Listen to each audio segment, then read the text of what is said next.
Tu t'es déjà réveillé en pleine nuit, incapable de bouger, avec la sensation d'une présence dans la pièce? As-tu déjà eu cette sensation de tomber dans le vide, juste avant de t'endormir? Ou encore, tu as fait un rêve parfait, mais juste après ton réveil, tu n'as aucun souvenir. Quasiment tout le monde a connu ces phénomènes. La science les explique, et je vais te les présenter aujourd'hui. Enfin, pour ça, il faudrait que je sorte de cette paralysie.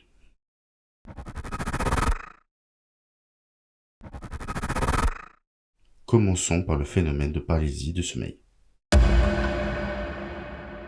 Ça se produit lorsqu'une personne se réveille avant que son corps ait quitté l'état de sommeil paradoxal. Pendant l'état de sommeil paradoxal, nous sommes dans une phase de sommeil où les rêves sont les plus intenses. Donc notre cerveau paralyse nos muscles volontaires pour que nous ne reproduisions pas physiquement nos rêves. Parce que si je rêve de faire le grand écart et que je le fais en vrai, je vais me claquer quelque chose. Mais parfois il y a un bug. Tu te réveilles, mais impossible de bouger ton corps. Ça peut durer entre quelques secondes, voire même quelques minutes. C'est une expérience assez angoissante. Les personnes l'ayant vécu rapportent des hallucinations visuelles et auditives, comme si tu te sentais possédé, avec une forte difficulté à respirer. En neurologie, on appelle cela le Old Hag Attack, référence aux mauvais esprits et sorcières dans la culture anglo-saxonne. Alors pas de panique, même si cela est très impressionnant à vivre, il n'y a pas de danger mortel. Le corps automatiquement va se réveiller pour l'éviter. Et ce phénomène est souvent dû à une mauvaise hygiène de sommeil, à un stress qui dure depuis un certain temps, et aussi le fait de dormir sur le dos, ça ne favorise pas le truc.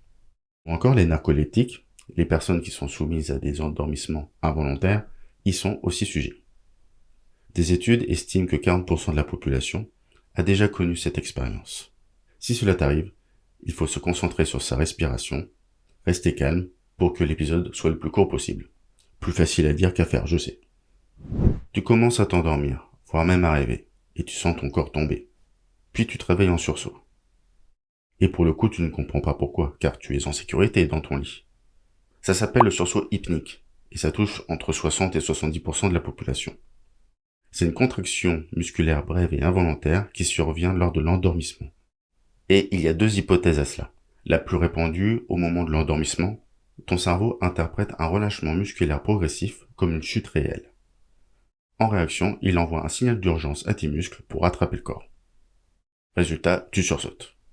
Une autre hypothèse évolutive suggère que ce mécanisme est un vestige de nos ancêtres primates, qui dormaient dans les arbres.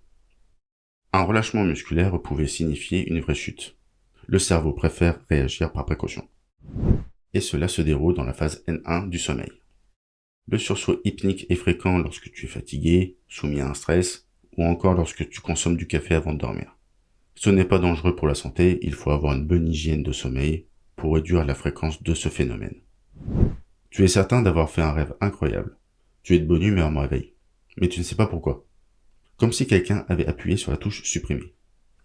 C'est l'amnésie des rêves. Nous rêvons en moyenne 4 à 6 fois par nuit, et pendant le sommeil paradoxal, le cerveau a une chimie différente de l'éveil. En particulier les niveaux de noradrénaline, une des molécules essentielles à la consolidation de la mémoire, sont très bas. Sans elles, les souvenirs ne s'impriment pas correctement. En d'autres termes, ton cerveau vit des expériences intenses, mais il n'a pas les outils chimiques pour les graver dans ta mémoire à long terme. En plus de ça, au réveil, les nouveaux flux d'informations, la lumière, les sons, tes premières pensées, viennent immédiatement écraser les fragments rêves encore fragiles. Et si ton réveil sonne comme une alarme incendie qui te réveille brutalement, ça ne va pas t'aider à garder tes rêves en souvenir. Alors comment retenir ces rêves?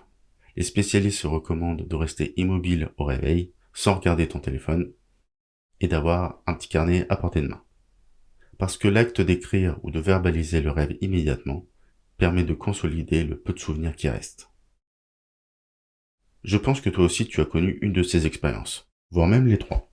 N'hésite pas à me le dire en commentaire, de mettre un pouce bleu et de t'abonner. Et je te dis à dimanche prochain pour une nouvelle vidéo.